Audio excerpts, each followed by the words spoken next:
So more movies. Apparently, Dora the Explorer live action movie is going to be produced by Michael Bay, bro. Explosions. It's lit. Lens flares. Bro, when I read this, I just didn't know how to react, bro. I didn't even watch did you watch the Teenage Mutant Ninja Turtle movies by Michael Bay? Mm-hmm. I've seen 1.5 of them. She got everything, but she bang with us. Hook her on the team, bang. She a little button for the cameras. We got everything that you need. Alright, you ready? Yep. 1, 2, 3. Alright, welcome to the Decent Podcast, episode 60? 60. The podcast where we talk about anime, manga, and everything else. I'm Mr. Good Guy, aka MGG, and I'm joined here by my co-hosts who will introduce themselves starting right now. Hey, it's me, Player 5. Hey, let me get into the story time. So the story I was going to tell last week, but didn't get a chance to tell because Gramps took that. Gramps hijacked that story time. Was like, I guess it's a collection of stories, but I'll stick to one specific one. Basically, when I was a kid, I used to like just leave niggas for no reason, but then I would always find my way back home. So they would constantly lose me. My parents would constantly be like, "Oh shit, where'd you go?" or whatever. And then I'd be like 5 years old or something like that. We lived in like an apartment building, so then I'd find my way back to the apartment and shit and be like, "Yo, I lost my parents there." Somebody let me in. They'd be like, "How does this nigga always know like where to go?" So this one time, we had like a Kmart by our house or whatever, and I went there with my mom and my sister. Forgot for whatever reason or whatever. So I was over there. Whenever we went to that Kmart, I always went to the toy section. And I was just hanging out in there or whatever. And then after when they were ready to go, I would like go find them and then leave. So this time, I'm like up in the toy section, and then I start looking around. I'm like, bro, where'd they go? So then I started searching through the Kmart aisles or whatever. And you know, I walked down every single aisle and looked down a bitch. Because you know, that's how you always gonna find them. I didn't see them. So I was like, alright, they definitely left me or whatever. Fuck it, I'm out. So I just walked out to Kmart. And this like Kmart was like walking distance from around. So it was like a few minutes. So then I'm walking home. But back then, my family always used to get mad at me. Because they was like, they always thought, so where was I at? So I walked out, and back then when I was little, they were, my family was always like, oh, I don't look across the street when I cross it. They was like, oh, you gonna get hit by a car, because I always just like walked out.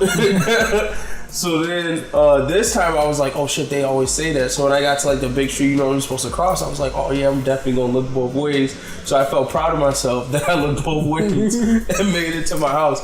Then once I made it home, my dad was at the crib. So he opened the door. I look at him. He's like, oh, where's your mom and your sister? I was like, oh, they're not here? He was like, nah. I was like, fuck.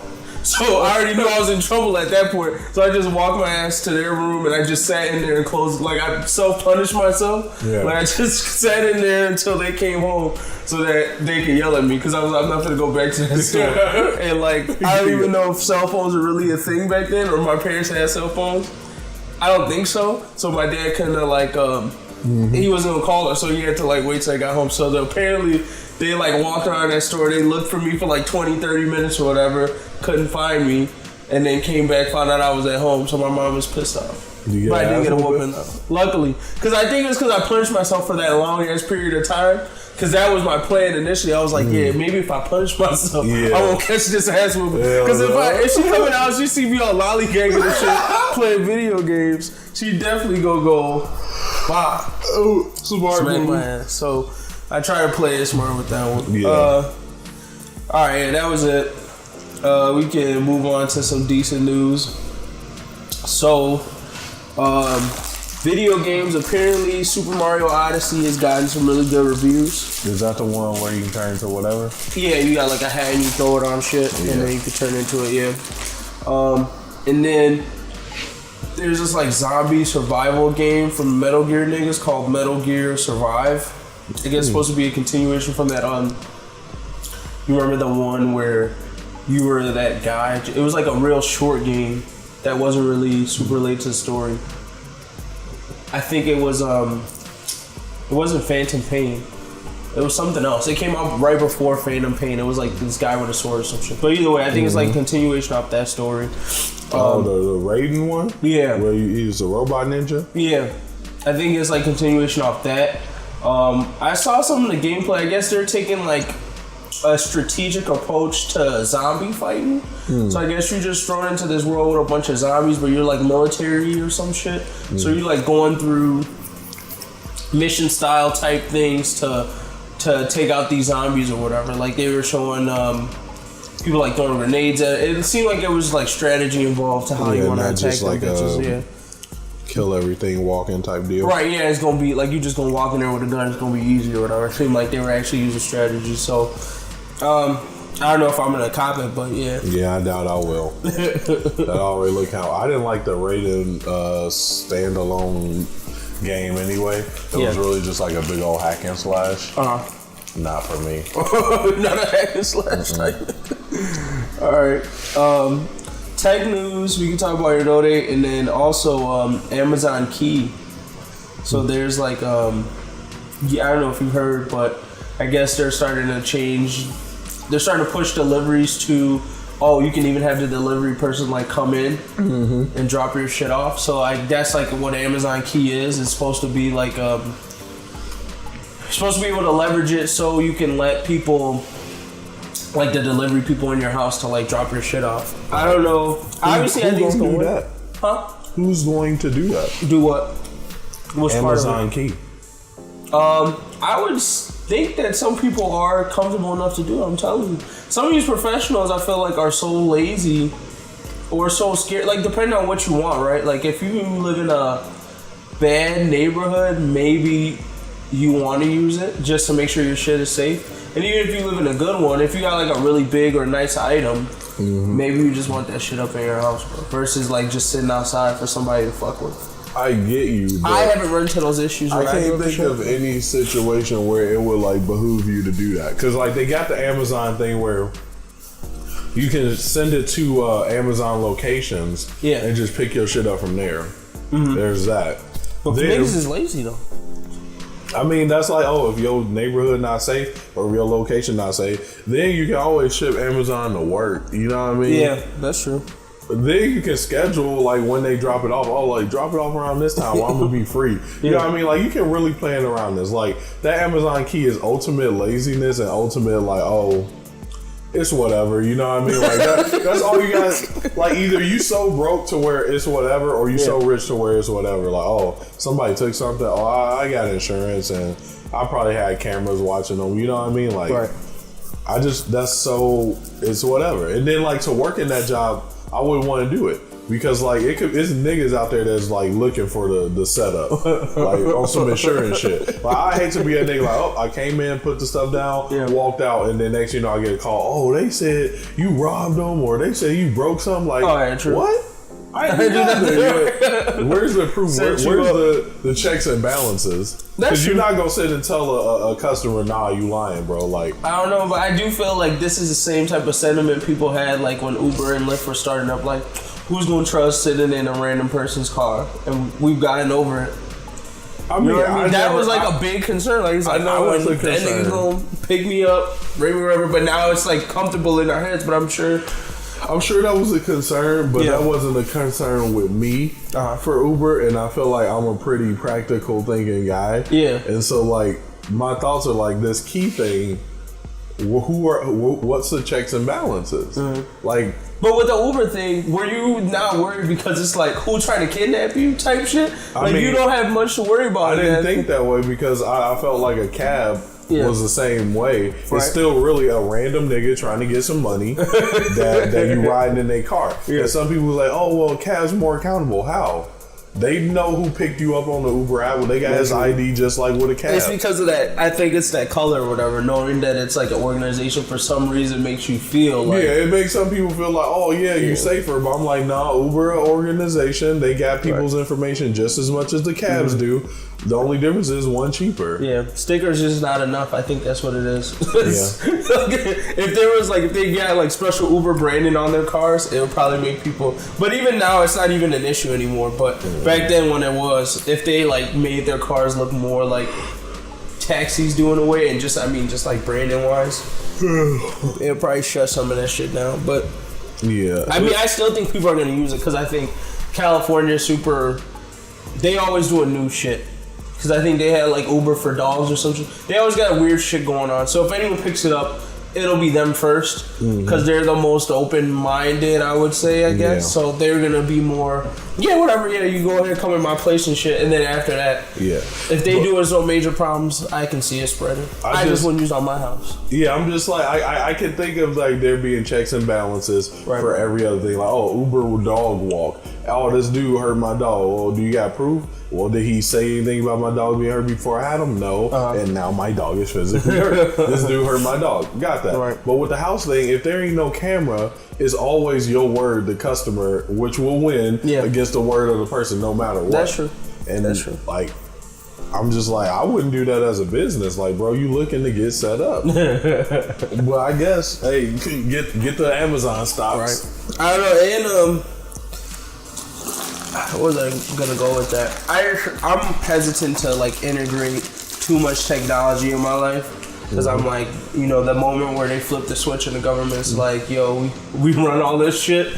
It's like, I don't want my house to be connected to that. So then when they feel like barging in, them bitches don't even have to battery ram that shit. They just like, hey, open that shit up. And then, my fucking door just open. And these niggas just walk in and fucking run my shit. But you a computer wizard, so you... computer bend everything. That's why I'm not getting fully connected or whatever. So I can stay grounded. No, you gotta become the god of this world. Computer bending. Nah, that's too many years of computer work. I wish I was a bender like you. I wasn't born with the gift. You ain't born with it, man. You learn. Nah, bro. Oh man. Alright. So yeah, that's right. Oh, Note 8. So you got the Note 8, man. How you feel about it? So I got the Note 8. Been playing with it for a whole weekend, and I have no complaints. I can say like I usually before I buy something I look at like probably 1,000 reviews. Yeah.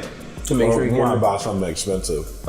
And I looked at all the reviews. And all the naysayers were just like, the only bad thing anybody could say about it was that it was too big. Really, that's it. Because like they got the new camera, they got the dual camera lens, so it's just like iPhone now, where you can take the crisp pictures and stuff like that. It's the most powerful Samsung phone out right now, and like you can tell that just like working with it, there's like usually no frame lag, nothing like that. Of course, only had it for a weekend. But the too big part, it doesn't matter for me because I got really big hands. So this thing, like people was like, oh man, I can't reach the finger sensor on the back. I was like, oh, this is easy for me. I'm there. I naturally am at that level. So this is the one with the back fingerprint button? My fingerprint button right here. Other people were like, oh, I can't reach it. It's hard to reach. I got to readjust my finger. I'm like, nah, I'm good. I'm right there. This phone fits perfectly. The S Pen. They could have done more. Oh, they give you a stylus too? I didn't know all that. Yeah. The Note come with a little stylus. And that's the main reason I want to... Is it needed though? Well, that's what I was pretty much saying. Like, they could have done more with it. Right now, it does more than any other stylus I've ever used. Yeah. But at the same time... What does that mean? Like, because usually when I get a stylus, all you can do is just like point... and click with stuff. You can write with this or something? Yeah, but you can like, I can like write whole messages. They got all these like S Pen specific apps like Magnify. Like I was just reading manga on this, and then I use the Magnify thing to like get in closer, and it's crisp. It's not like blurry. Yeah. They got like Translate, so I can just like hover my pen over Japanese, and it'll translate it. You know. Oh, yeah. So that was dope. Yeah. And then the best thing about that is like you can turn the phone off, like I have it off now, and then I can like pop my pen out. So let's say I'm out at the club, and just somebody like, yeah, let me give you your number. I'm like, yeah, give me the number, and I can just like pull the pen out while it's closed, and then just like I can write notes You know what I mean? Just like little notes from myself. Yeah, just and like it that. saves it? And then, I just save it. Boom, just like that. Oh, that's decent, actually. So that was probably the most lit thing for this S Pen. But I just feel like, it's more than I've seen out of a pen or a stylus, but it's not enough. Yeah. You know what I mean? I'm just like, oh, it's cool. But if I could shave off $100 off this phone and not have that, I'd be like, for sure, take it off. Like that's how I feel about it. It's nothing like, oh, I need that. Like, it's cool, but it's nice. I don't know if it's that means you feel like there's a revival of the stylus, or you think they're just trying to do something different. I think they definitely try and do something different, but in doing something different, they revive the stylus. Okay. Like, I feel like if somebody wanted to have that business professional look, this could probably be like one of the only phones for you. Like, I got like one of those things used to be called back in the day. Which one? Where it actually had like a stylus. It was called a something. Like not a pen pal. It was started with a P though. Passport? P? No, it's not a passport. Pocket something.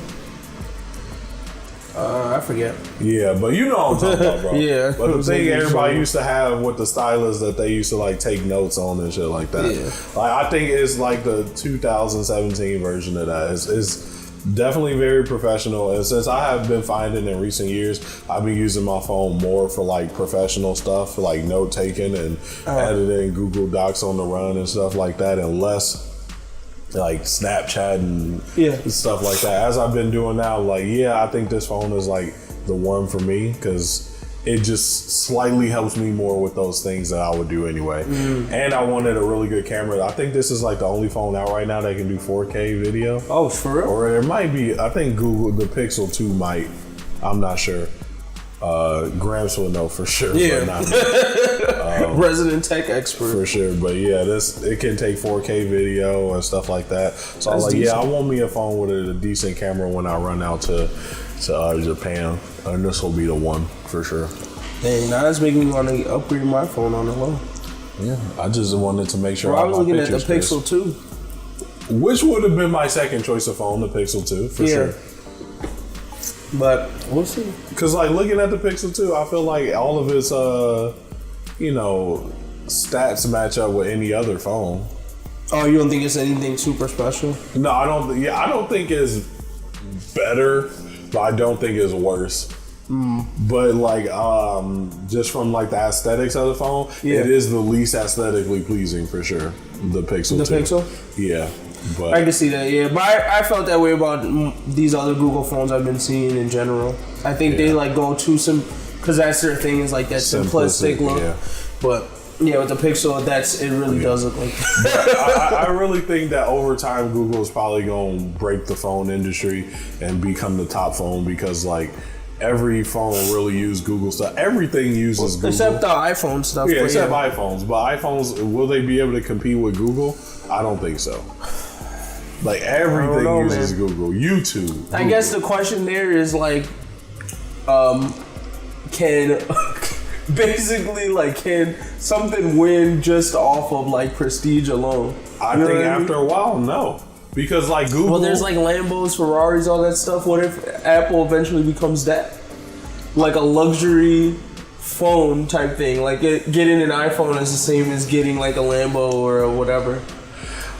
I get that. That's what I see. I'm just saying, like, that's what all those things. I mean, they care about the cars, but at the end of the day, like, they're appealing to a specific market, right? But the thing with that is that those prestige cars eventually is gonna get to the point only a few people own them, and the majority won't. Until they get fully electric, and then maybe some people will come back. But I definitely think Google is in the position to rule the world.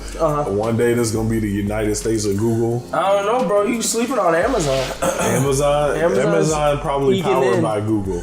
I don't know, man. Okay, so most sites where they somehow know the things you like seemingly before you click on it are powered by Google. Like 99% of them. If you ever been on a site, you're like, oh yeah, look at this ad that is sort of interesting for me. 99% powered by Google. Google, I've been watching documentaries on like how much information Google processes. Like people look at Google and like, oh, they like $1 billion company. Maybe it's because of their tech, like Google. No, it is absolutely because they sell information. That alone is why they build a $1 billion company. The rest is just fun. They just fucking around. Pretty much. And pretty soon it's gonna all come together. And niggas gonna start naming their kid Google. It's gonna be too powerful, man. No, man. We gotta stop them before we get there. I'm not naming my kid Google, man. That's wild. Well, when you ain't got a choice. Oh, man. All right. There's that. No, they. In comic book news, apparently there's like this comic where Batman killed Ares and became the God of War. That's interesting. Yeah, I didn't read much besides that, but yeah, I just thought it was worth bringing up. I don't like this about comic books though, because it's like this is obviously like the whole anthology thing. Yeah, the fact that anyone can pick it up and like add their thing to it. It's good from the fact that like you can always keep that character alive, but it's bad from the like what's canon part of it. Yeah. And then it's like, oh, when you try to use that person in versus, that's why I don't like using like the Marvel DC people, because I feel like there's always that one thing that you go into their comic book lore. There's like that one shit up their sleeve that you was like, oh, what? I didn't even know this nigga had it, but then it like breaks the game. Like, that's why whenever I do verses with people like that, like, oh, we about to do some Marvel or DC, I'm like, hey, you can't do their whole history. Because those are different writers, different interpretations, different canon. Right. If you want to do it, let's just pick the most recent main iteration. So it wouldn't be like, oh, Batman killing Ares miniseries. It'd be like, all right, bro, let's go with like Rebirth DC characters, which I think is like the newest thing they doing. Yeah. Like what they can do there is what they can do. That's it. Because if you do that, it's always some, like you said, some random shit. In the lore. Oh, Batman got an insta-kill gun. He just keep it on the low somewhere. Yeah, he just pull out his insta-kill gun. Oh my god. Alright. So then the movies and stuff, we have, I'm trying to figure, so we can talk about that first. So Pacific Rim. So apparently it might join the King Kong Godzilla universe. That'd be dope. Let me just go over. It was in an interview at the New York Comic-Con from the director of the newest Pacific Rim movie, and they were just asking him if it's possible that those two universes film. He said, I wouldn't say there's an Easter egg, but there's been a lot of discussion about the possibility of crossing over. Look, I think it would be fantastic to have the Pacific Rim universe join the legendary monster universe, which is the one like King Kong and Godzilla's in. It seems like a natural step, and a part of the big overall plan after the third movie we've talked about is that could happen. It's always a possibility. It's by far not a certainty. It's merely theoretical at this point, but as a fan myself, I would love to see that happen. So, I mean, I think it'd be cool if these universes film, but I haven't watched any Pacific Rim movies, so I'm out of that. I didn't watch the newest King Kong, and I didn't watch Godzilla, so I'm not attached to the Legendary Monsters universe. Me either. You don't need to watch Pacific Rim. You can just watch the trailer, and that's the movie. Niggas and robots fighting monsters. Like, you get exactly what you expect. Yeah. Nothing else. Like, and I get you. Do your movie how you gonna do your movie. Right. But me personally, that's just not my style. I don't want to just give niggas exactly what they expect. I would never be that person. Like, because the director didn't create the movie. I'm pretty sure somebody was like, hey bro, you want to direct this movie? What it's about? Oh, robots fighting monsters. That's it, bro. And you don't need no character development. Yeah, nothing, bro. Just robot fighting monsters. I'm like, yeah, I'm good. They wildin', man. Yeah. Like I said, I don't know. I do like the cinematic universes people are building, though. I like that concept, that idea. Even though I think it's like, if anything, it's probably saving the movie industry a little bit. I don't know if it's actually helping the theaters, but like that keeping them coming, I feel like is keeping people in movies on a consistent basis. Like before, I felt like I was waiting for a movie. Now I feel like movies catch me by surprise. Like I'd be like, oh shit, this was coming out. Like I don't be anticipating dates anymore. I just be like, oh shit, this is already here. Because I like keep getting different tastes of stuff. Like there's always something keeping me going to the movies. I kind of like it, but I don't like it. Because here's the thing. This is what I asked for. This is what I wanted for the longest. And now that I got it, I'm just kind of like, I feel like it's kind of eating up a lot of the creativity. Like, I feel like everybody want to be a part of a verse instead of just like us just getting standalone good movies. Like, bro, it'd be stupid shit that be coming out and being like a verse. Like, oh yeah, I'm a fucking Matilda verse because we about little kids that like read. Yeah, little white girl verse. Yeah, like, you know what I mean? Like, any verse they can pull, oh, we the love story verse. Any romantic comedy universe, like Superbad and all those other movies. It's like, yeah, we in the awkward teen comedy universe. Yep. Yeah, no. We in a Michael Cera verse. I see what you're saying. I like it when it comes to picking up, if it picks up like a known kind of genre versus like making its own, because it gives potential to like see movies of characters that probably wouldn't have got it otherwise. Like the way Marvel's going. Like now we're getting a whole lot of other superheroes that I don't think if this universe wasn't a thing, we never would have gotten like a Black Panther movie or a Captain Marvel movie. That's true. It's like they've made people interested in the lore now from just building that universe. Now you're like, oh, I do wonder what other superheroes are in here or whatever, and they're finding unique ways to introduce them. So I feel like from that standpoint, there's a little bit of creativity in those movies, because it's like the ones where it's the flagships of those universes, they probably can't touch. But those little offshoot movies, I feel like they have just a tiny bit of freedom to do a new. Only for the first movie though, because I feel like Guardians of the Galaxy 2 was literally like Guardians. They were like, all right, just rewrite Guardians of the Galaxy. Yeah. Like make sure you have jokes. Like that's all I got. I felt like every like 5 minutes they were like, there needs to be a joke. It's like a double-edged sword. Right. You can do what the hell you want, but if it's a hit, it now instantly jumps into the realm of everything else. You got to do it that same way every time, or else it could be a flop, and everybody. And that's what they get scared of, because it's like I feel like now from a business perspective, the movie industry has probably gotten a lot safer, like to invest in. I feel like safer to make. But it's not safer for niggas that want to like try their own thing. Because I feel like the pace the world at now, if you fuck up, niggas is not coming back. They not watching number 2. Right. They done. Because there's so many other movies. So like if you're a creator and you like, yeah man, I want to make something new, radical, different. If it work, good job. You're in the business forever. If it don't, nobody's coming to see your shit again. There's already 50 movies out. Nah, it's true. So more movies. Apparently, Dora the Explorer live action movie is going to be produced by Michael Bay. Lit. Explosions. It's lit. Lens flares. Bro, when I read this, I just didn't know how to react. I didn't even watch did you watch the Teenage Mutant Ninja Turtle movies by Michael Bay? Mm-hmm. I've seen 1.5 of them. It's pretty alright. Yeah, I didn't watch either one. Yeah. Oh, okay. Well, maybe these motherfuckers about to be in their own universe on the low. Yeah, the Dora the Explorer, Dora, Transformers, Ninja Turtleverse, Ninja Turtle Power Ranger verse. Fuck it, mix them into the kaiju and oh my god! Oh man, they just don't care at that point. Turtleverse, it's just the creatures verse. Anything that's a creature, you know. Oh my god. But yeah, I don't know. I don't know what to expect from this Dora the Explorer movie. I don't know. I don't know how you can turn that. Unless you're appealing straight to kids, I don't understand how you can turn it into like a Everybody Comes To movie.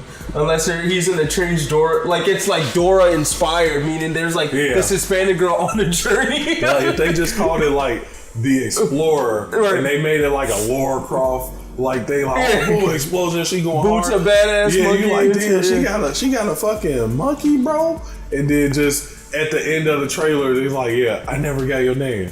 It's Dora. That'd be lit. And then you just hear, That's dumb as hell. but it's like technos are like, Dora the Explorer is lit. Hey, I'm behind it. That'd be garbage as hell. Explosions oh and my shit. god. Yo, that's trash. And instead of a backpack, bro, she just got a phone. And instead of being like Siri or something, she's just like backpack. Take me. Yo, that's wild. Did you want this or this? Like, I watched the fuck out of that. Oh my god, fuck that movie, bro. We'll Haters see. gonna hate, man. It's Hey, lit. You already got I'm a lit out of 10. Oh my god, I'm hating all the way to the bank on that. Alright, and then so that Bright, I don't know if you heard of Bright, the Netflix movie with Will Smith and like this other guy. So the second trailer for that dropped this week. And just more shit, I don't know. People just over talking about. I feel like it's not really news if it's the second trailer, even though I just added it to the news section. But I just wanted to talk about the movie in general and Netflix in general getting like a big star like Will Smith and seeming like they're making like real movies now. So that was it. I mean, I thought the second trailer was interesting. Obviously, it's gonna touch on like police brutality and like racism, but in the fact that like instead of black people, they're orcs, monsters. And shit. Yeah. So Birth. it's not gonna change anyone's opinions on any of those things, but sure they'll talk about it, I guess. Man, Are you gonna watch it? probably not. I mean, Netflix put out really good stuff. Yeah. But I'm afraid of like trying to support Netflix too much, even though their stuff is good. Yeah. Just because I feel like it could be the death of like movies. You know what I mean? You like, think so? It could be the death of movies. Like, why go the fuck out to a movie when you could get a better one like on your TV? That's true. But if they start pushing those films to theaters as well, which I would think they would like try to do. So what I could see them doing is this, because first of all, Netflix is like, I don't think they're losing money, but they're kind of losing money. Their stock's doing well, but I think like from business wise, they're in the negatives or whatever. I think something like that. I think like in actuality, they're like losing money, even though their stocks keep going up. So from them, I can see them making money off the stock. I think it's because they're blowing so much money on like making the original content. Yeah. So and then it's not getting much back from whatever, because they just bumped the prices of all their services up like a couple bucks. So I'm thinking that's one, probably because of that, the subject of that, and then like as time goes on, they want to start building some more stuff. So I could see it like the way Amazon's like online, and then they started building infrastructure. Like Netflix is like, okay, cool. Now we have a Netflix theater, so they still keep all of those profits instead of giving it out to a theater, because I think that's what theaters do. They license it out to show it in their theater. Like they're just like, we'll just make a Netflix theater, and then all of our movies can also come there if you want to go watch them there. If you still want that outgoing movie experience. You know what I think they should do? That I think might be an even better business move for them is make a separate company, just like, you know, Time Warner own like CW and HBO. Yeah. Make a separate company that's just like Netflix Productions, and it's like a movie production company. Yeah, they could. You could go like, they could be like a music why I keep saying music? Movie production company, and they could legit make movies the same way normal production companies make them. Put them out there just like that, and therefore they making normal movie money off their movies instead of whatever they making. And then two, they could also make like a Netflix Prime. Like, oh, you want to watch this movie before it come to Netflix normal? Get Netflix Prime. You can watch all these movies that we put out as soon as they come out. Yeah. And instead of it being like $10, it's like $16 or something like that. So then I think they could make like twice the money. They probably could. And like now they're getting. I just have so much stuff. The only thing I don't like is that for the ones I consume on other areas that they happen to get, like the DC TV shows, I have to wait. So I literally have to wait till the next season is pretty much the next season's out before they drop the old season I missed. Yeah. So I would rather like even if it's not the same, but at least like when that season finishes, if they can like move that shit over and then get that to us quicker. But obviously that's like a conversation they have to have with whoever they're getting the shit from. But that's how it is. So other than that, there's the Deathstroke. Apparently Deathstroke's getting a movie as well, and it's gonna be the director of The Raid. If you watch that movie, it's like this. I don't know what specific Asian country, but like it's like a kung fu flick of this guy who's like in the police force, and they're doing like this sting operation on this building, like this drug house. But basically, it's like a huge project or whatever, and this guy is just like going through to the top, and he's just like, it's just like a really, really good action movie. Like it was one of the ones like just critically acclaimed when it came out. I think for the action it was kind of gritty, raw, violent. It was good. And then they made like a second one that was okay, not as good as the first one, but it was a good kung fu flick. So this being done by him, the guy who did The Raid is really good for those types of scenes. So I actually think we're gonna get a pretty gritty Deathstroke movie, which I like. I mean, I want to see him as more of a Slade type character. I feel like I haven't got that in the ways I've consumed Deathstroke since Teen Titans, the TV show. I don't feel like I've gotten the Slade kind of character. Even in the Arkham Knight games, I don't feel like he was like as raw as he came off as the Slade in Teen Titans. Like Teen Titans, he was like, he was a mastermind in Batman. Like when I played in Arkham, whatever, when you fight him a couple times, I'm like, I guess he's smart, but he didn't do anything special. He was real side.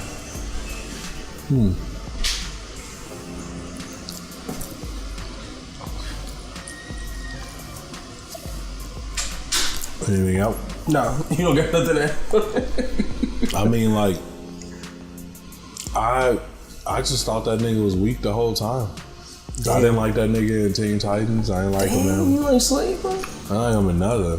He was just butt whack. Like, they better make it raw. Like, if it's raw, if the trailers are raw, okay. If not, it's gonna be raw from an action standpoint. They can miss me. Miss me. Look, if you're expecting a plot, I don't know, because The Raid, like the whole plot was like, yo, I gotta get to the top of this building, bro, and then he just threw hands. That was it after that, bro. He just threw hands all the way up. So we'll see.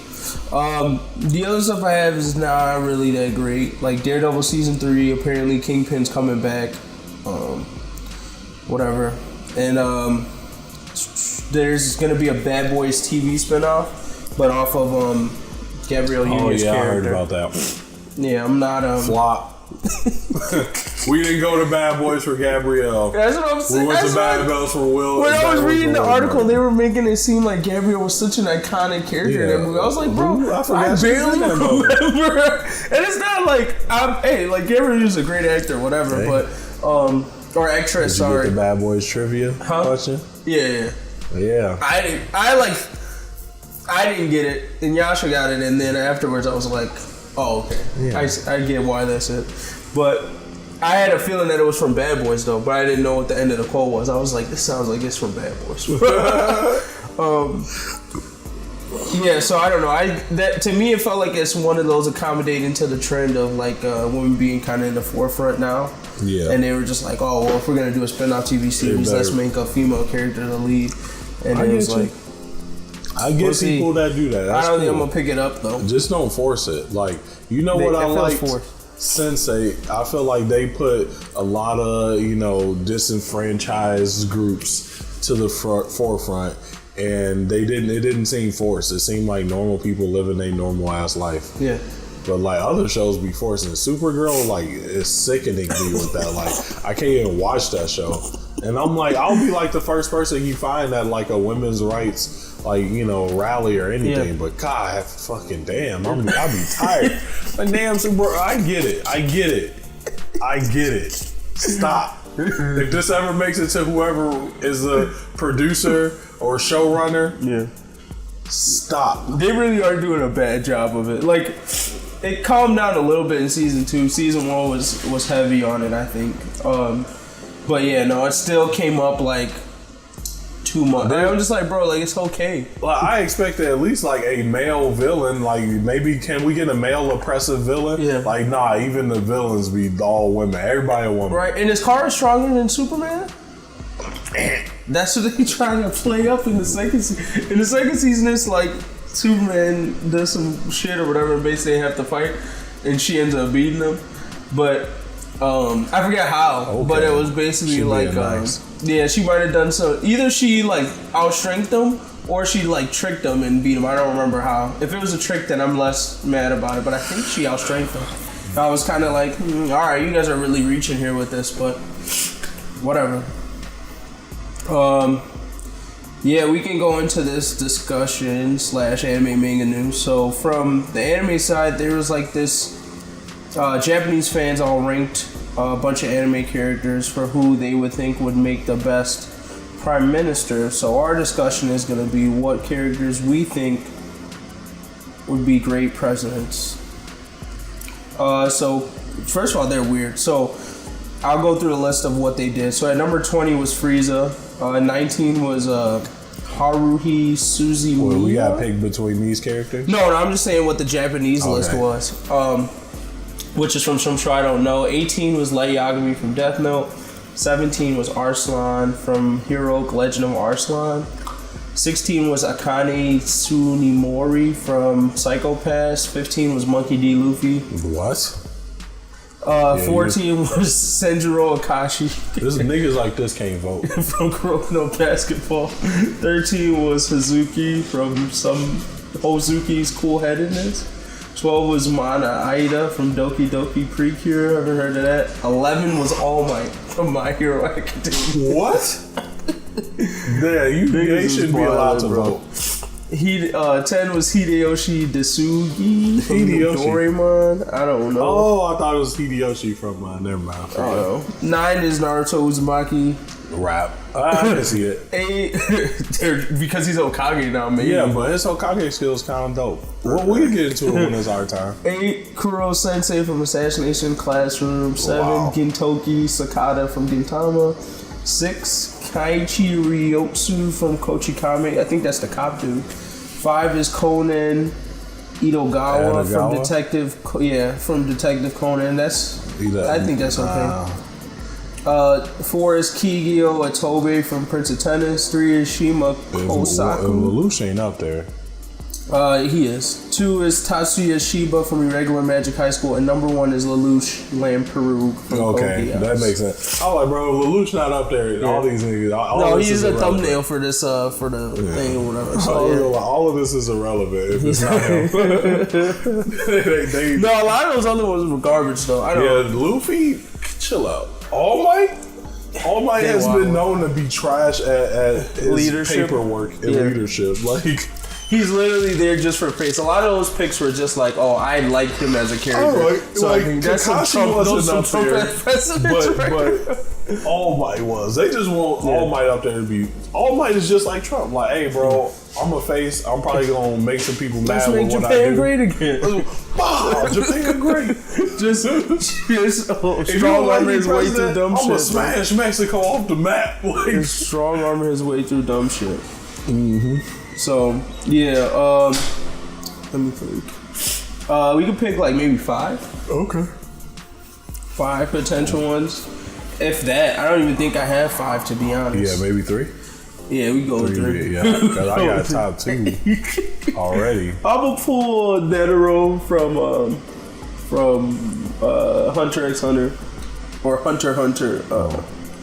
That's one of mine because he's an old guy that I fuck with. He seemed like a decent leader, and he's willing to die for his people. So I gotta put some respect on his name for that.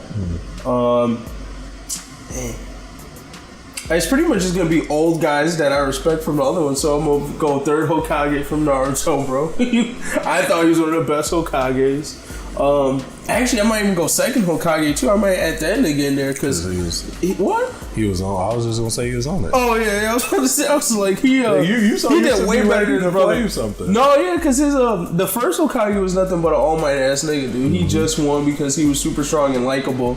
The second one actually put in work to build like the infrastructure. I think of like the Leaf Village, and he was like making the tough decision. I feel like the first Hokage never made like a series. He was just like, oh, we just make them our friends or whatever. And then he was on some ass shit. Yeah, exactly. And they were just so scared of his strength that they probably were like, all right, we'll secede for now. But once that nigga died, they were like, okay, we gotta throw them hands, bro.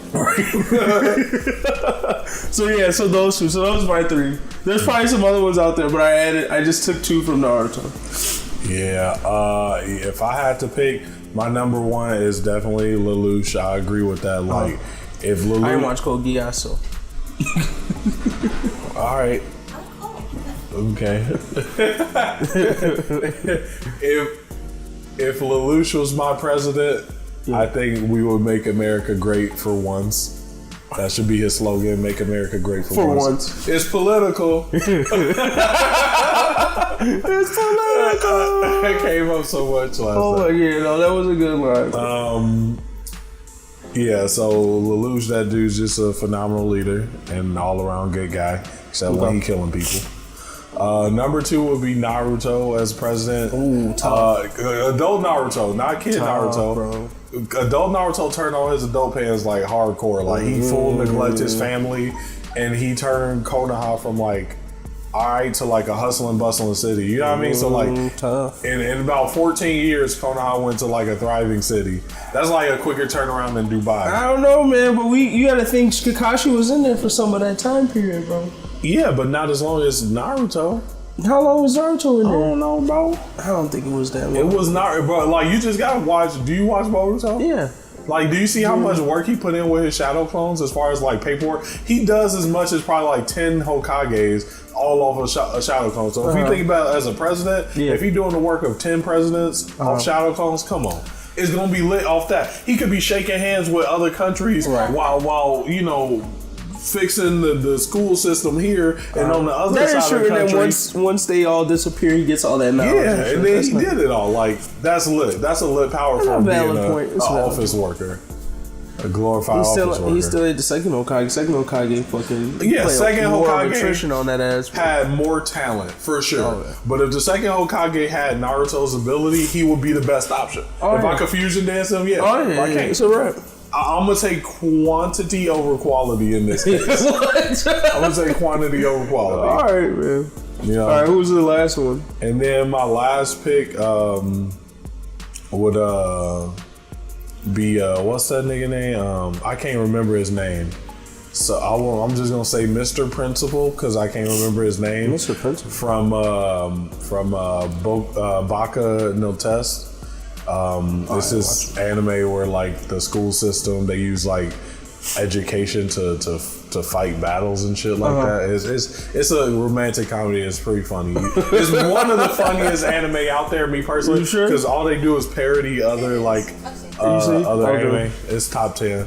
But yes, that's what I would go with, because I would love to see a world where like your education gives you like points to do stuff. Like, oh man, hey, Alhaji,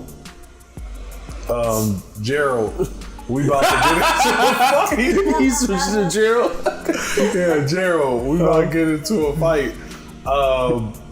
Instead of just throwing them hands, it's just based off like education or something like that. Like, oh yeah, bro, you ain't trying to see me in this math fight. You know what I mean? Like, I just think that'd be an interesting way to take the world. Like, what if I could just buy things based on like taking an aptitude test? That'd be lit. Damn, a lot of people would be broke as hell. Yeah, but like I wouldn't be broke though, so that's what I would. Yeah, no, you're winning. But I feel like world. There's a lot of people that just like, oh, I don't care about education. That will probably like, okay, I fuck with it if our whole currency system was based on that. And it's not just one type of education. Hey, maybe you're a good artist or you're good at gym and you get points too. Is it like that in Boku no Test? Yeah, like there's this one dude that's like, yeah, I'm super fit.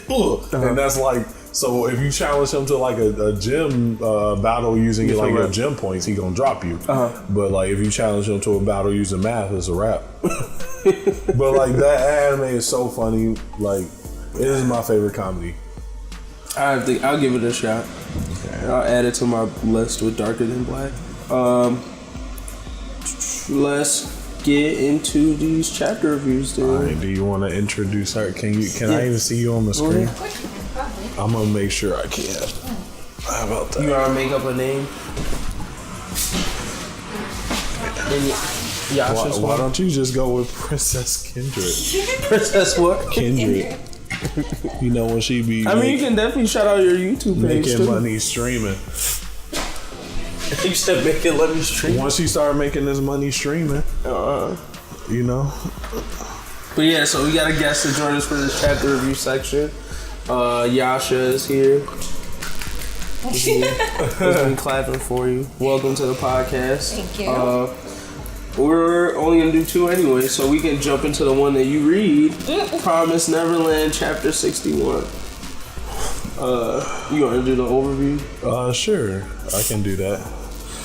So pretty much what happened in this chapter is they finally get into the forest with the unknown guy. We still don't know his name, right? Yeah, it's Mr. No Name for right now. Yeah, Mr. No Name. They get into the forest with him. And so pretty much he's just going through the forest. They talking. They still doing this thing like, I know you trying to kill me, but we not going to say it out loud type deal. Which is pretty annoying. Yeah, elephant in the room. He's starting to find out that these kids. I'm certain that these kids smarter than him. Because he's like legitimately surprised at how quick they learn it, which makes me think that what's the play? What was his name? Gracefield. Gracefield is probably where the smartest kids come from. Maybe he comes from like a more physically fit place or something like that. And I think that his goal now is to kill Emma. But I don't think he know that Ray the main character. I don't think he knows. If he been watching like us, he'd drop Ray first. Is Ray really the main character? I think if Ray get dropped, Emma loses her spirit completely. Cause you know Gilda and Don, she just gonna like, I guess I still got y'all. No, I mean if Ray get dropped, I think she would go full out. I think she'd be a cold-blooded like killer. I think she gonna break. I think she gonna break and be like, but it'd be like one of those raw breaks, like she just dark as hell, like just. I think she in the corner crying, like there's no hope. I'm just saying, Emma's fucked up, bro. She's done some real fucked up shit. But I'm gonna blow up this house. Pretty much that's what's going on. They following him, they learning from him on the fly as much as we'd expect our Gracefield kids to do. Then they get attacked by some freaky ass demon that jump out. I think Emma did this on purpose because we've never seen her flinch in fear. We've never seen any of these smart ass Gracefield kids flinch in fear. Like the first time they saw demons, they instantly got into action. You know what I mean? They was like, under here, get under this truck, we planning. You know, they instantly got into action. Never once were they frozen in fear. Right. But now a demon jump out and Emma's frozen in fear. No way. She's seen too many demons. I think she was like, you know what? I'm going to pause to the last moment to see if this dude saved me. And if he saved me, we're not going to kill him. And I think that was a trick.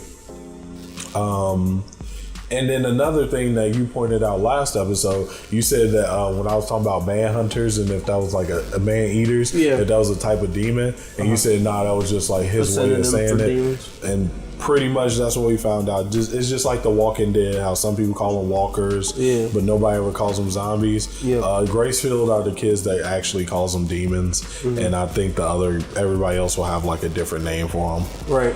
Because that's what Sunju was like. You so call us like demons or whatever. And I was like, I guess they could actually just not be demons. They could just be like creatures. Right. It's kind of bad too. Because I guess when I think demon, I think they must have some supernatural power. They could so far just be some ugly ass niggas that eat humans. Right. But yeah, effectively that's all that happened. I guess he let them know later, like, I shot the demon or whatever, but them things regenerate, and I already started dipping. And then that's when they like, what? And then the thing get back up, call for help, and I think he's just gonna leave them. But like, if they get eaten, I don't know what he's gonna do. Because Gilda not going. I don't think any of them are gonna get eaten. I'm kind of mad that this happened so soon, because I'm like, there's no I'm not scared for them at all, like in the slightest. Like I think they're pretty much gonna survive this. My thing though, I feel like they kind of like, I don't know. I feel like I gotta wait for the next chapter to figure out what shit means, because I feel like with the man-eaters thing, it was like not clear that was what it was, where it was just another name for demons until the next chapter. And then the other part with he was like, oh, if they catch you like on sight, you're gonna die. That like alluded to something that I felt like wasn't true. It made us feel like something was gonna happen that wasn't true, which is like they are killable. You just saying because they little kids, you just was sleeping on them. You know what I mean? Yeah. So I felt like I can't take people at their word or whatever. Like I gotta wait until the next chapter to figure out. I knew that wasn't the case because if it was, he wouldn't risk his own self. So pretty much he like, oh, if they come out, you gonna die. Like, I'm gonna be gone. So I think what he gonna find out is like these kids not no hoes. Yeah. Which I think was cool, yeah. When they started picking up like how to walk silent, I thought that was good. And then he was like trying to fuck with them, and they were still like staying on top of it mentally. I messed with that. The whole why I don't like that these demons showed up is because I'm pretty sure they're gonna get out of it. I just felt like there was no suspense really added. Like it was just like, oh, like first day into the forest, y'all run into the man-eaters. Yeah. Like, damn. Like really though? Like were y'all even being quiet at all? Like I was hoping this would happen like a little bit later, but now it's like, yeah, they're just gonna beat them. So. What about you? I think in the last chapter before this one, they were talking about what was it? The guy with no name was saying that he has to definitely kill one of them before he goes back. And he was, I think he had Emma over his shoulder. And he was gonna like make up some line like, "Oh, she's hurt and she needs help." But honestly, I think they'll outsmart him. I don't think he's gonna get away with killing any of them, even though he's experienced in doing it. Yeah. But I think they'll be okay. But I will say, I think Emma,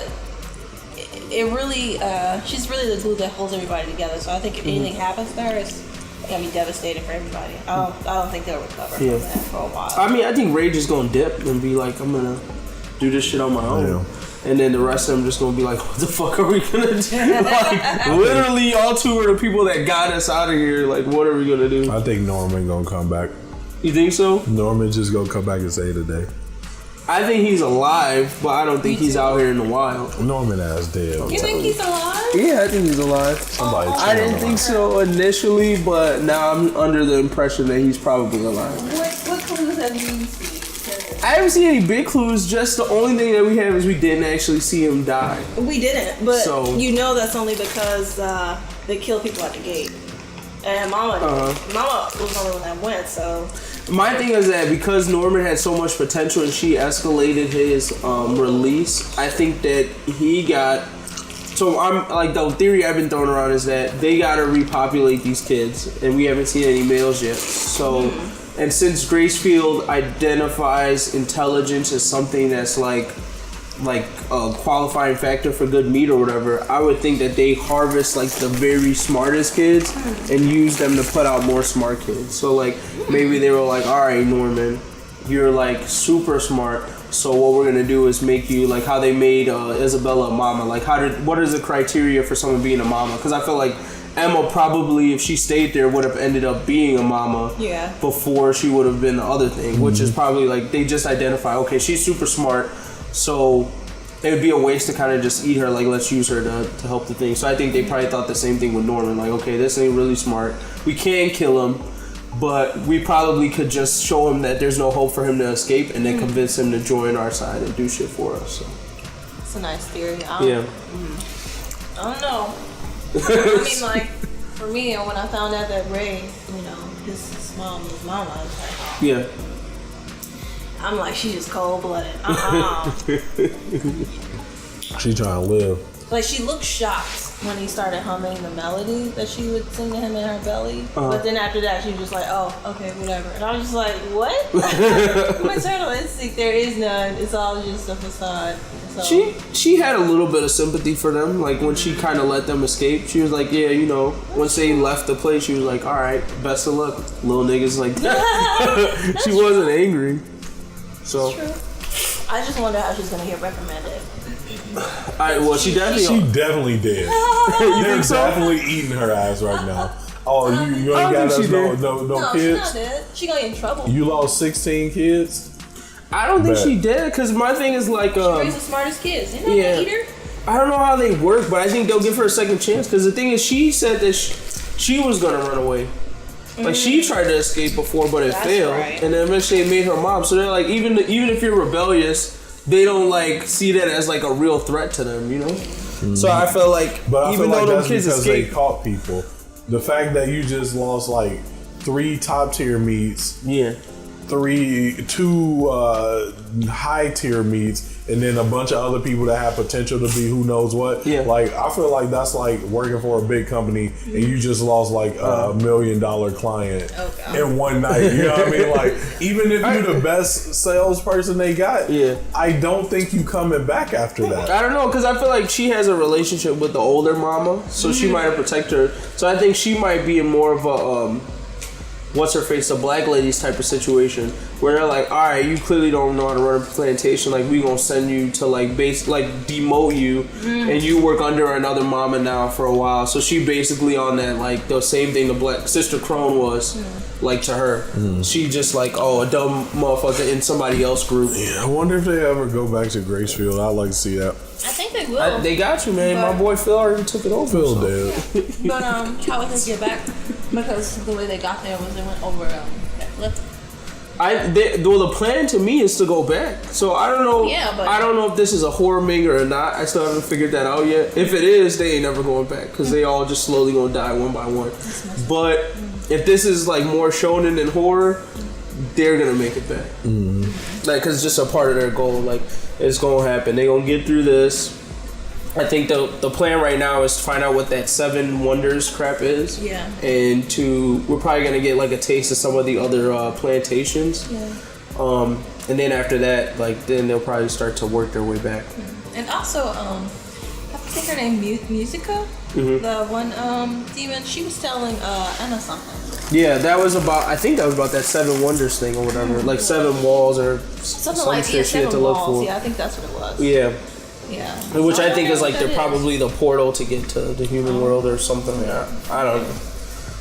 But yeah. Did you suspect her partner to kind of be a turncloak? Like I thought he was genuinely like cool with the kids, and then he's like, oh no, I want to eat. No, I definitely was suspect of Sunju at first because I felt like there was that one scene where they're like.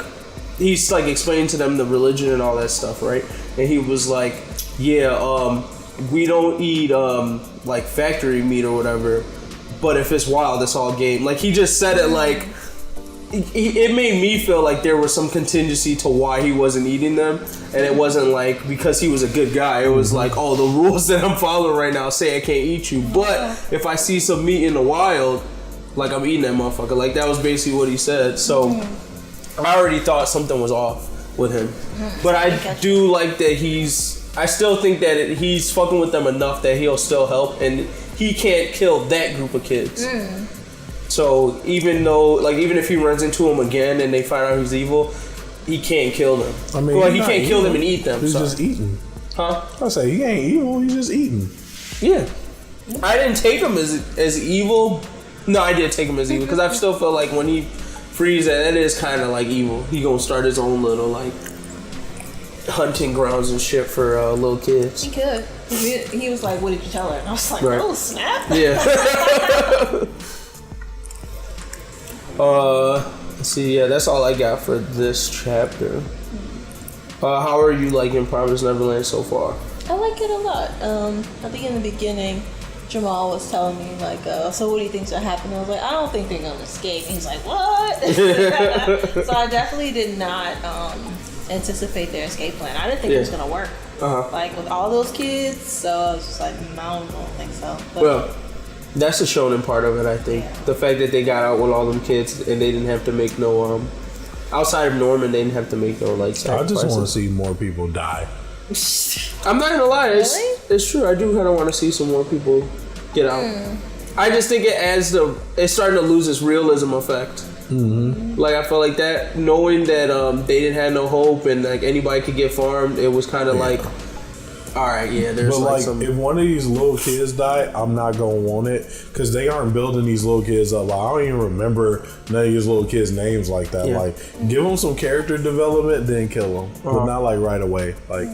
develop him a little more.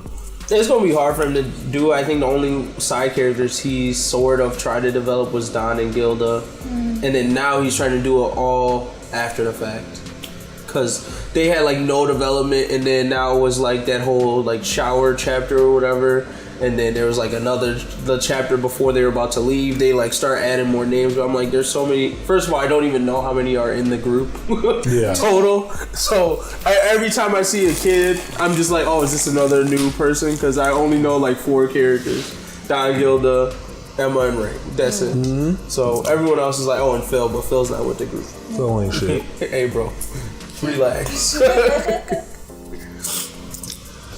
He ain't shit. Phil is, if not just as smart as Ray and Emma. Like he's pretty close to their scores. See?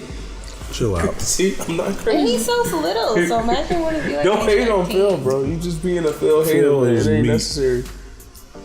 Yeah, come on, bro. He's stronger than grape juice. Chill out. Grape juice Phil daddy. Them balls ain't shit, bro. Great. He definitely gonna get out strategized by Phil. But yeah, we didn't rate it. So what you giving it, man? I give it decent. Okay. Decent plus, maybe. All right, and got so some world building. So our rating system is like at the very top is lit, and then below that is decent as hell, and then decent shit, and then shit, and then bleach. at the very bottom, and then you can plus or minus that however you want. So I give this chapter probably like I give it a decent minus, bro. It's kind of it was dry. You fuck with it? It was dry. I mean, the whole thing's been dry, so. But it was like it was dry in an action scene. That's like when I gotta put a little disrespect on your name. Like that's supposed to be the moment I get a little hype. But I was like, so you just shot the demon.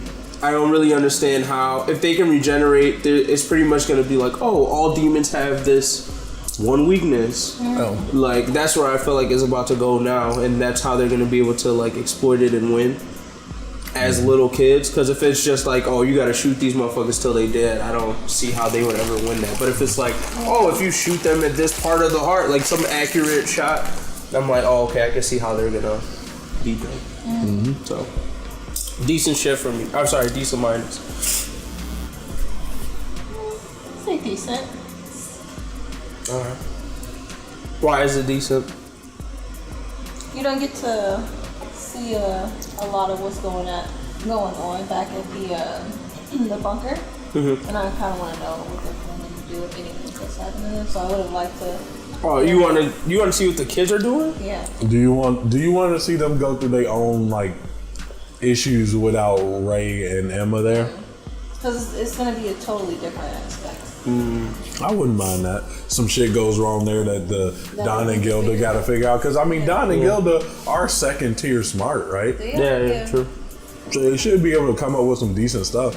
They should at the very least be as smart as Phil is now. You know what I'm saying? Like, if we can assume that Phil is just like slightly under Ray and Emma and them, then they should at least be there. If they not, bro, we gonna eat y'all. I mean, I think Gilda is low key smart. She's just like, it's her shyness that makes her seem like she doesn't know. But she said some smart shit before. I think like the only thing is that whole like thread thing at the end was kind of weird, and I don't like the foreshadowing of like one person's gonna die. That's like seems like it's being heavily foreshadowed. I think it's foreshadowed so hard it won't happen. That's what I'm saying. I'm like, why are you like bring one person, but at least one? I'm like, so you already know this is risky enough that one person's definitely gonna die. So why did y'all even leave? Like that's the way I saw. I was like, or why didn't just one person leave? Like, yeah, and just like, oh, bring her back. Yeah, exactly. It could be a mind game. The one person. What do you mean? Gilda, say that to him. So she could be trying to get under or get inside of his head. Because that would be very out of character for her to threaten somebody. Like, she's not that kind of person from the... I know he's not worried. I'm like, bro, when I get back, I'm going to air all you motherfuckers out anyway, bro. Like, so... He can, actually, though. Like, they definitely can't survive. But that goes to show you, if he could have done it, why didn't he? Hey, bitch, mate. Yeah, he cares, and I think it's related to whatever happened in his past that made him snap. Like why all these other people are gone, which I'm assuming it's poachers that did it, but still, just because of that whole poachers thing being written on there. Okay. Yeah, I'm assuming they probably like tried to do that trip, and then all the motherfuckers got snatched up, and he ran home. The thing that killed me is like I feel like from the manga's perspective, he is the bad guy. But low key, like, imagine if you was just chilling in your house and then some kids just bust in and they like, hey bro, give me your food, let me use your shower and all this, and he like, nah, get out my house. And they like, hey bro, I'll blow your house up on everything. Like, that's pretty much what they did, bro. I'm gonna blow your house up. That's wild. No, that's true though. Yeah, I didn't take him as a villain. I just saw him as like a guy. Yeah, he's just a dude living in this motherfucker. My thing is like, how do you not go crazy? He's been there for a long time. He is crazy. That's true. He just knows how to turn that shit off. Yeah, but he's definitely crazy. And I think he's like dumb too. But all right. Let's move on to Boku no Hero 158.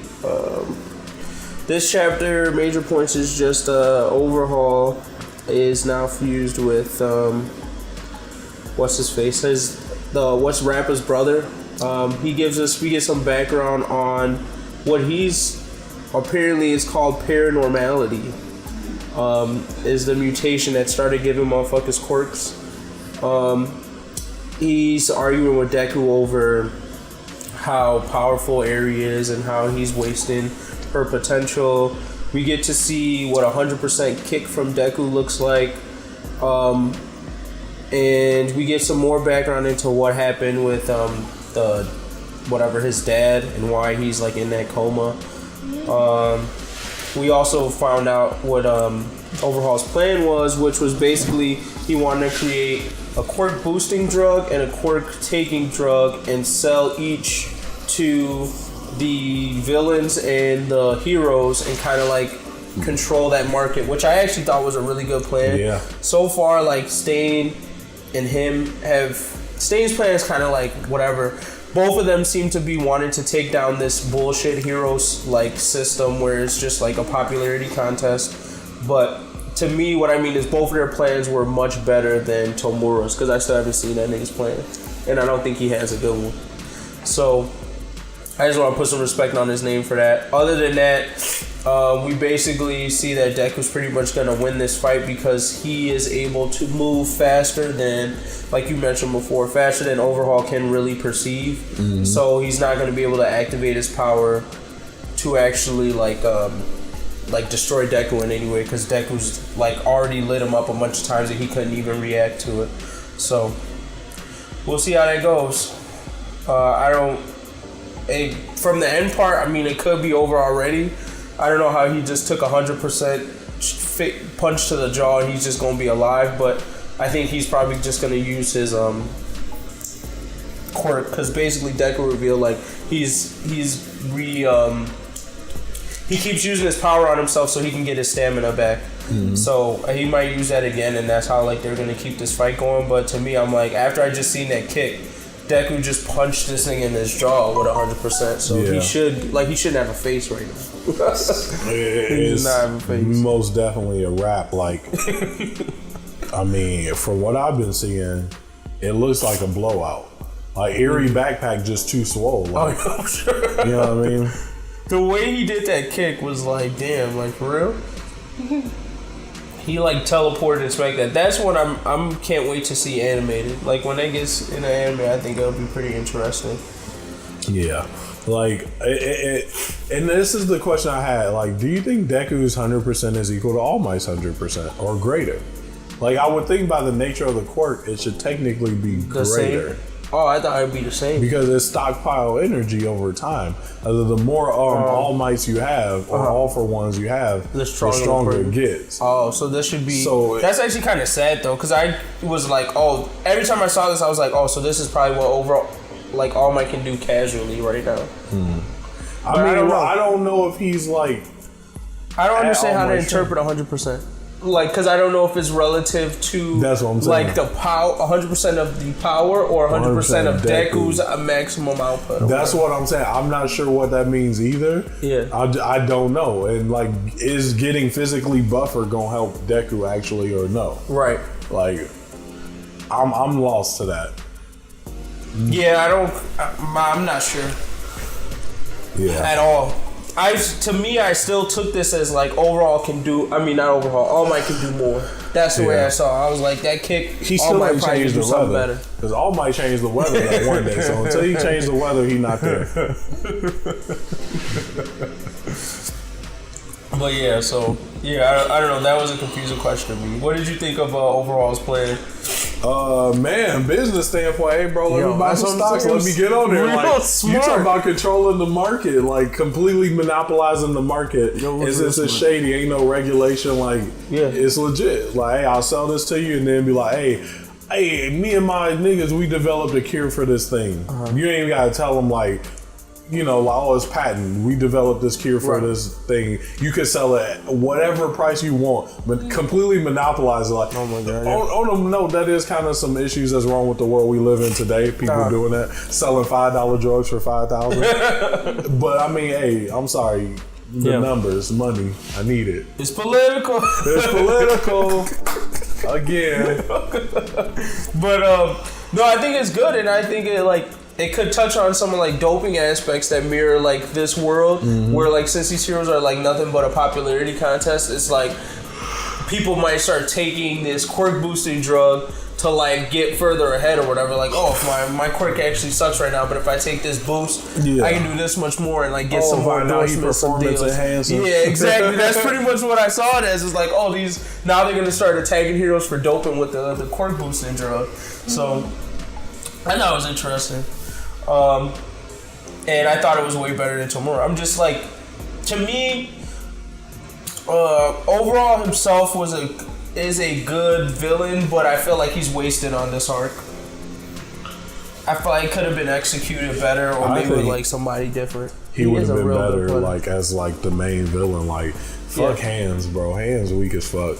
And to me, if he like even able to get this plan accomplished, it would make for a better story arc in the future, because it just seems like they're trying to foreshadow that someone's going to take down the hero system we know today.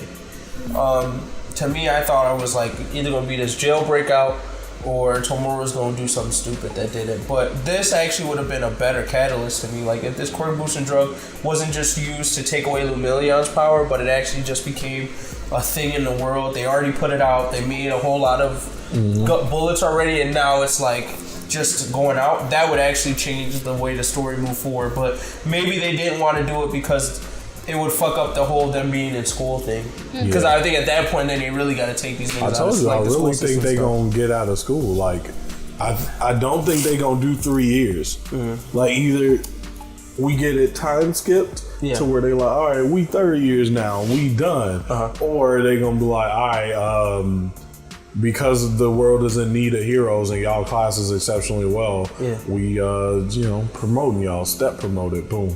Now y'all 30 years, even though y'all second years.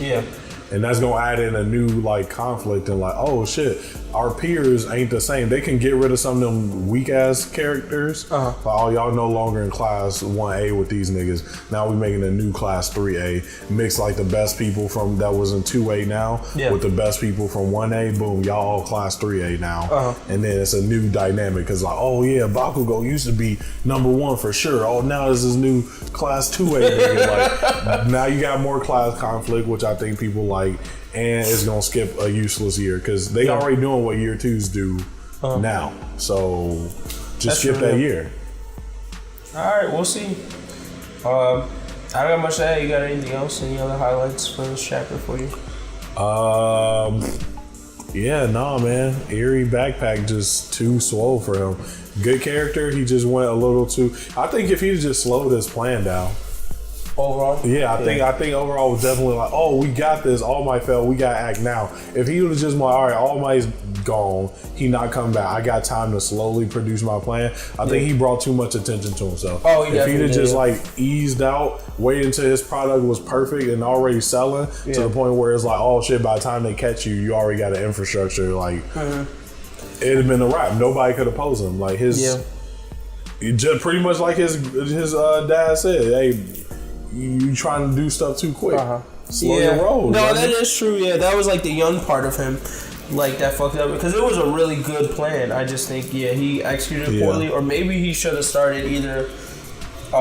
He should have probably started with the heroes first. Yeah. Like and been like, yo, here I got this core boosting drug or whatever. Let's start using it, whatever. Because then they probably would have suspected him a little bit less, and then he could have bought himself time to do the anti-drug, like actually perfect it and produce a whole bunch of them. Now I feel like with the quirk boosting drug, that's not gonna sell the heroes just because I think it's like the same type of world. Like if some random dude came out and was like, hey, I got this performance enhancing drug. Yeah. Like the what do you call it? The FDA? Food and drug, they would have to be like, hey, nah, bro, you selling this stuff. You gotta look at that now. Right. You know what I mean? Oh, well, you using human blood cells in this? Yeah. All right, maybe something off. You know what I mean? So I don't think he could have made his money selling this legitimate. It would definitely have to be like on the slow, like you going to this dude to get some shit you probably shouldn't be using. Yeah. But I don't think he could ever sell it out in the open, just like.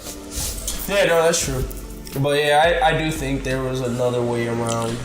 Or he just needs to move to America where, money beats rules. That's 9 true. times out of 10. Actually, no, and heroes are global now. And Boku no Heroes. Yeah. So that's possible. Yep. You guys ready to rate it? Yeah. Cool. I would give this.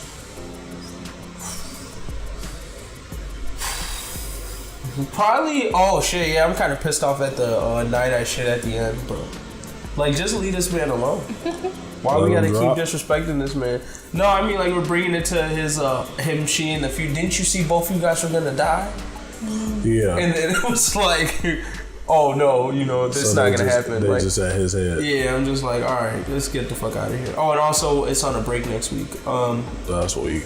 I think it's because this is Argus week or whatever. Huh? I think it's because this arc is weak. That's why. Probably was like, let me take a break because it said it's taking a break to collect more data? ? On this doo-doo arc. It's doo-doo, baby. That's all you need. So I probably give this a decent shit. Yeah, I'm gonna go there with it. Yeah, I'm gonna go ahead and give it the same decent shit. I don't think it was anything super special. All right, MVP of the week. So this section we just any like anime, TV shows, whatever happened in life that you want to put respect on. That's like what this section is for. So usually somebody just picks whatever their favorite character was in like the chapters they read this week, but you can pick anything, so it doesn't matter. For me, do I even have one for this week? It's tough. Fuck. What I watch? Fuck, I'm gonna just put respect on Michael Bay, I guess, for doing this Dora the Explorer live action movie. Yeah, I'm gonna just give it to him.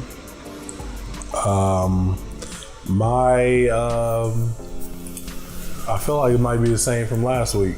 I might get my MVP Eerie backpack because everybody might be like, "Oh, Deku drawing this dude, Deku cold." No, it's all Eerie backpack.